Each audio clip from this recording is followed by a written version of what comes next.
Two women were buried in a cave in the middle of the Sahara Desert roughly 7,000 years ago, and when scientists finally managed to pull genetic material out of their bones, what they found didn't match any known population on Earth, past or present. No fabricated mystery here, no invented gap. A real question sitting in real bone, not African migrants moving north, not Mediterranean settlers moving south. Not any mixture of the two, which is exactly what every leading theory about this region had confidently predicted for decades. Instead, researchers found something that looked almost frozen in time, a lineage that had split away from the rest of humanity tens of thousands of years earlier and then simply stopped mixing with anyone else, sitting in near total isolation, in the middle of what was once a lush, green paradise. This is a real, peer-reviewed discovery, published in one of the most rigorously reviewed scientific journals in the world. And by the end of this video, you'll understand exactly what scientists found, why it broke the leading theory about this region, and what it actually reveals about a hidden branch of humanity that almost nobody talked about until very recently. No fabricated shock, no invented claim, just a real reversal buried in real bone. To understand why this discovery matters, you first need to understand something most people don't know about the Sahara at all. Today, it's the largest hot desert on Earth, an unbroken stretch of sand and rock so hostile that entire regions of it remain effectively unexplored. But roughly between 15,000 and 5,000 years ago, the Sahara looked completely different. Climate scientists call this period the African humid period, sometimes referred to more simply as the Green Sahara. And during this window, the region was crisscrossed with rivers, dotted with lakes, and covered in savanna grassland remarkably similar to what you'd find today in parts of Kenya. Rock art discovered throughout the region, thousands of individual engravings and paintings depict hippos, giraffes, elephants, rhinos, and antelope, species now associated almost exclusively with wetter parts of Africa far to the south, along with human figures, wearing elaborate headdresses, throwing spears, and hunting with bows and arrows. This wasn't a desert back then. It was one of the most hospitable places on the continent, and it supported real, established human communities for thousands of years. The problem archaeologists faced for decades was that despite all this rock art evidence proving people lived there, almost nothing was actually known about who these people genetically were. This is where the science gets genuinely difficult, and understanding that difficulty is essential to appreciating just how significant this particular discovery actually is. DNA breaks down considerably faster in hot climates than in cold ones. That's precisely why so many of the most famous ancient DNA breakthroughs in scientific history have come from places like Siberia, Scandinavia, or high-altitude caves, locations where cold, stable conditions allow genetic material to survive intact for thousands or even tens of thousands of years. The Sahara offered almost none of those protective conditions. Its intense radiation, high winds, and shifting sands have spent thousands of years scattering, burying, and scouring away whatever physical evidence once existed. And heat specifically accelerates the chemical breakdown of DNA inside bone, meaning the genetic history of the entire Green Sahara period remained essentially a black box for modern science, no matter how much archaeological interest existed in filling it. That changed because of a very specific location called the Corory rock shelter, sitting in the Tadrart Akakis Mountains of southern Libya, deep inside what is today one of the driest parts of the Sahara. Archaeologist Savino di Lernia of Sapienza University in Rome began excavating this site roughly 2 decades ago, and it turned out to hold something scientists had struggled to find almost anywhere else in the desert, a cave environment cool and dark enough to slow down the usual rate of genetic decay, just enough to leave something recoverable behind. Inside, researchers found the remains of 15 women and children buried across a span of more than 4,000 years, between roughly 8,900 and 4,800 years ago. 2 individuals in particular, both women who died in their 40s around 5000 BCE, right around the time shifting climate patterns were beginning to end the Sahara's greenness period, had been naturally mummified by the desert's dry conditions in a way that preserved enough genetic material for a full genome reconstruction, something that had never successfully been achieved anywhere else in the entire Sahara region before this study. Before diving into what the DNA actually revealed, it's worth understanding what scientists genuinely expected to find, because the gap between expectation and reality is exactly what makes this discovery worth talking about at all. The dominant theory for decades held that during the Green Sahara period, the region would have functioned as a kind of demographic crossroads, a lush, resource-rich meeting point where populations moving north out of sub-Saharan Africa mixed freely with populations moving south from the Mediterranean and the Near East. It's an entirely reasonable theory on paper. A green, hospitable landscape sitting directly between 2 major population centers should, by most standard models of human migration, produce exactly that kind of genetic blending over the thousands of years people lived there. Testing that theory directly, though, had simply never been possible before, because there was no ancient DNA available from anywhere inside the Sahara to actually check it against. When researchers finally sequenced the genomes from those two Corory women, the results didn't confirm the mixing theory. They dismantled it. The genetic data traced their ancestry back to a population that had split off from the rest of the human family tree around the time. Modern humans made their major migration out of Africa, roughly 50,000 years ago, but instead of that population continuing to interact and interbreed with neighboring groups the way the crossroads theory predicted, the genomes showed something almost the opposite. Over the tens of thousands of years that followed that initial split, the population's genetics showed remarkably little change, meaning this group had remained substantially isolated the entire time, even while living directly inside one of the most fertile, resource-rich, and geographically connected environments on the entire continent. Lead researcher Nada Salam, who conducted this study as part of her PhD research, described the significance of the finding in direct terms, stating that the research challenges previous assumptions about North African population history entirely, and specifically highlights the existence of a deeply rooted and long, isolated genetic lineage that nobody had confirmed the existence of before this study. Senior author Savino Di Lernia added an important layer of interpretation to that finding, explaining that the discovery reveals how pastoralism, meaning the practice of herding domesticated animals, likely spread across the Green Sahara primarily through cultural exchange between neighboring groups rather than through large-scale migration and genetic mixing. In simpler terms, ideas, farming techniques, and cultural practices appear to have moved across the ancient Sahara far more easily and readily than people themselves actually did, which is a genuinely striking finding, because it runs against the assumption that new technologies and lifestyles in ancient history typically spread hand in hand with large waves of migrating people, physically carrying them from place to place. There's a second major piece of evidence buried inside the same genetic data that makes the isolation finding even more remarkable. And it involves a completely different, much older chapter of human history, when early Homo sapiens first began migrating out of Africa somewhere between 50 and 60,000 years ago. They encountered and interbred with Neanderthals, an event that left a permanent, measurable genetic signature still present today in the DNA of nearly everyone whose ancestry traces outside of sub-Saharan Africa. Populations across Europe, Asia, and the Americas all carry that same basic Neanderthal genetic signature as a result. The Corory genomes, however, told a strange and specific story on this front too.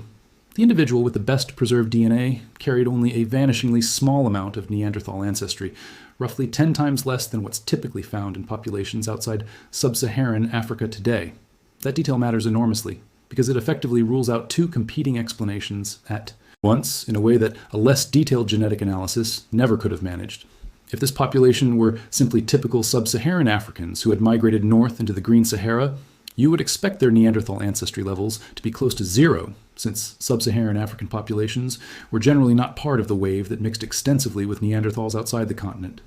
But if they were instead migrants who had moved south from the Near East or the Mediterranean following the crossroads theory, you'd expect their Neanderthal ancestry levels to closely match those found in Near Eastern and Mediterranean populations, since that's precisely the group that carries the full signature from that ancient interbreeding event. Instead, researchers found something sitting distinctly in between those two expected outcomes, small but measurably present, Neanderthal ancestry and mitochondrial DNA, meaning genetic material passed down specifically along the maternal line that traced back to an African population, connected to some of the very earliest modern humans who ever migrated into Europe.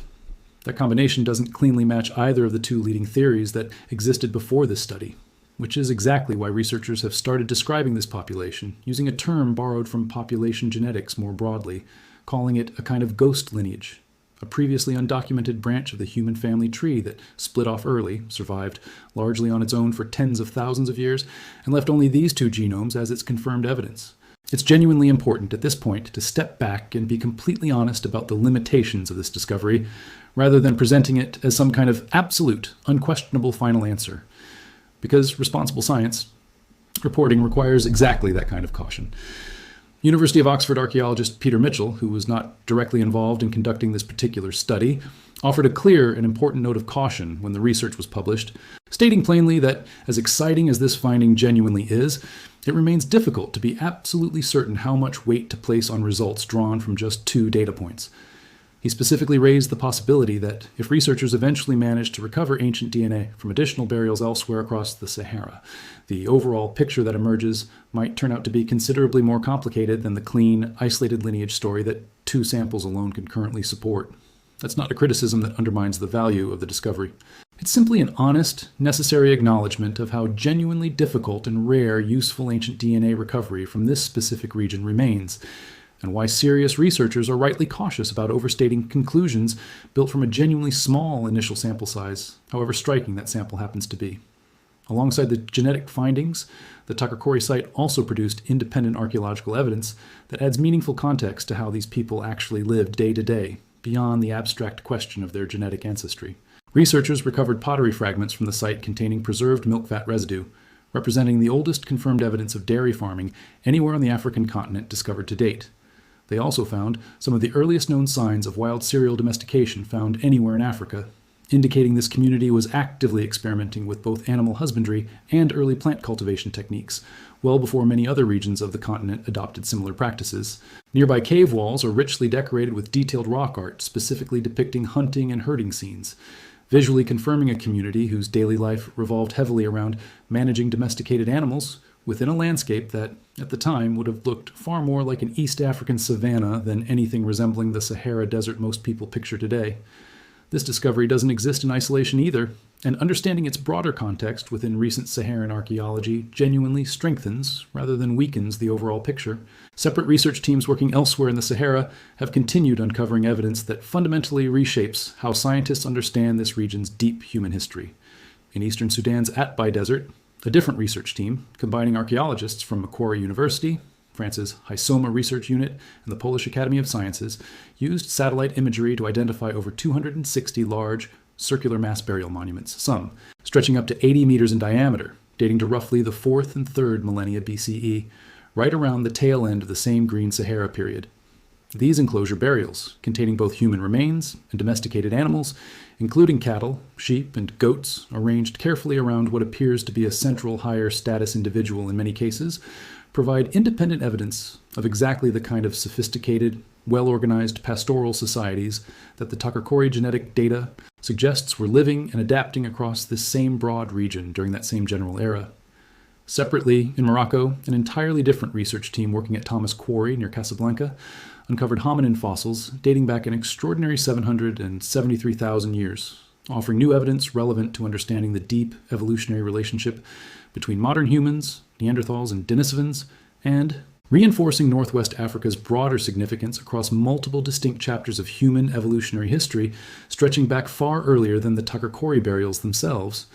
None of these separate discoveries directly proves or confirms the Corory isolation findings on their own, since each represents a genuinely different time period, location, and category of evidence entirely.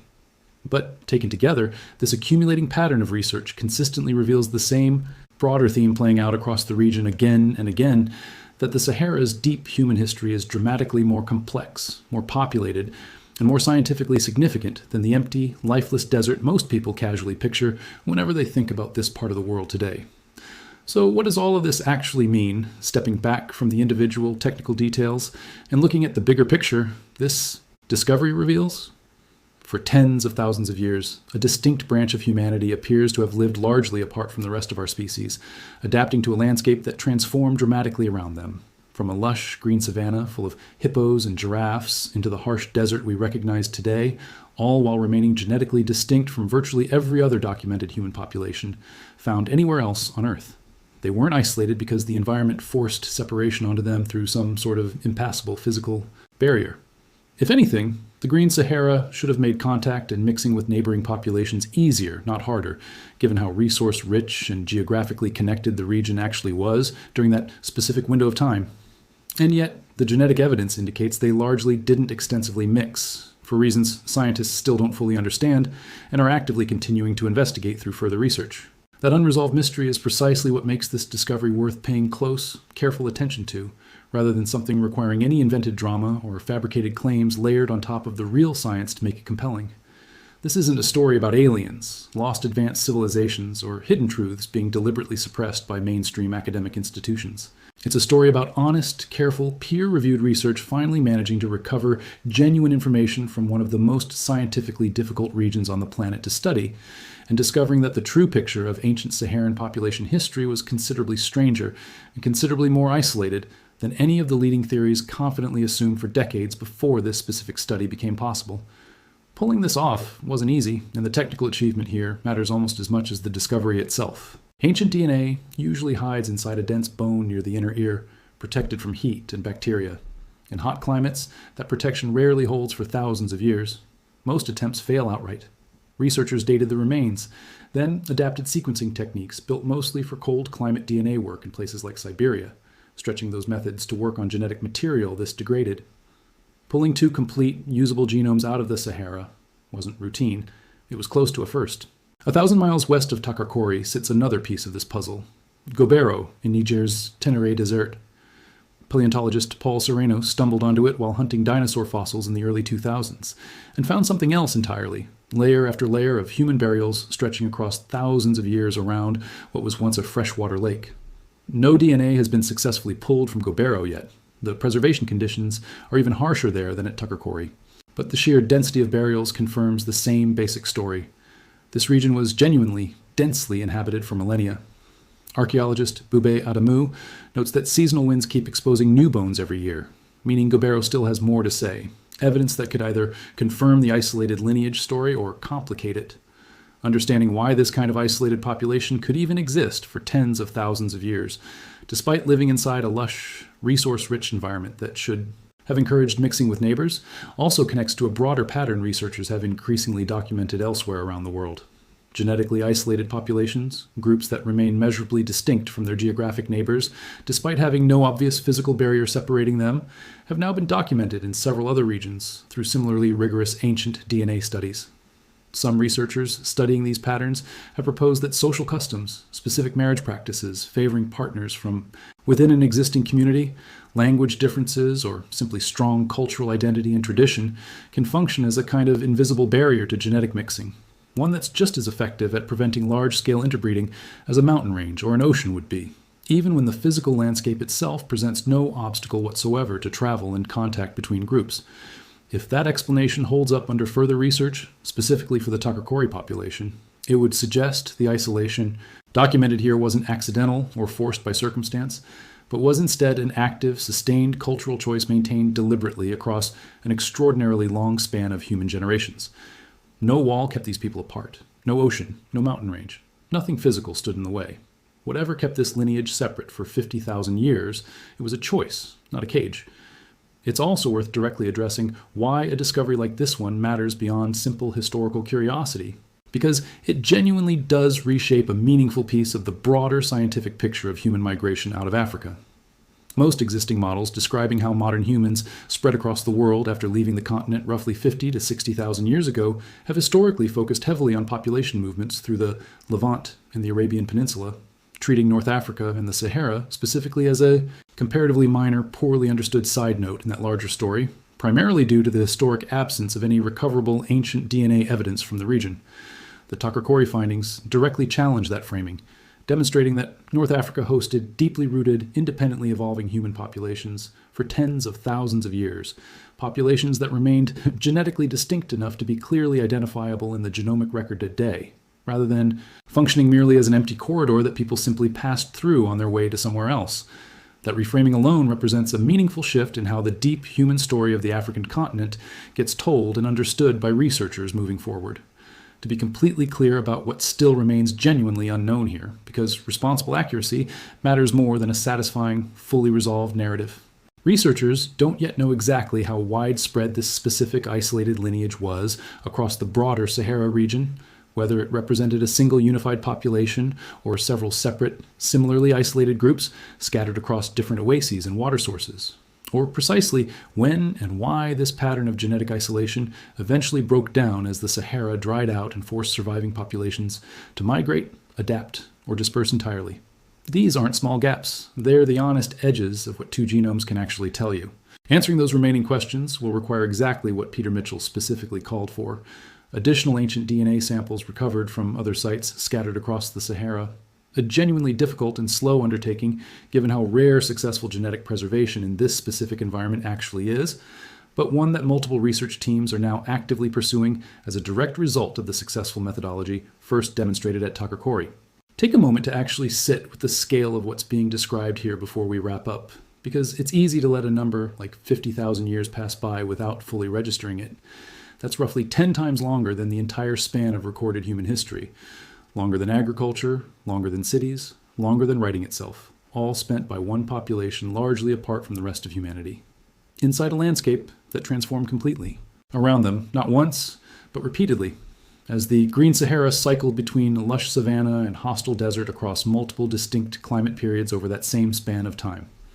This video walked through exactly what the Corory genetic study actually found, why it broke the leading crossroads theory about ancient Saharan population mixing, and what the resulting ghost lineage tells us honestly about a hidden branch of humanity that spent tens of thousands of years developing largely on its own, hidden inside a green Sahara that no longer exists today. No exaggeration was needed to make this story compelling, and none was used. A real, peer-reviewed genetic discovery drawn from one of the hardest environments on Earth to recover ancient DNA from it all, revealing a population that genuinely doesn't cleanly match any previously known category of ancient human ancestry, is exactly the kind of story that speaks for itself without any embellishment required. If this changed how you think about who actually lived in the ancient Sahara, hit subscribe so you don't miss the next deep dive into real, peer-reviewed archaeological mysteries. Share this with someone who loves ancient history and human origins. And drop a comment below telling us whether you think future discoveries will confirm this isolated lineage or reveal an even more complicated picture underneath it. Either answer is worth waiting for, because that's what honest science actually looks like.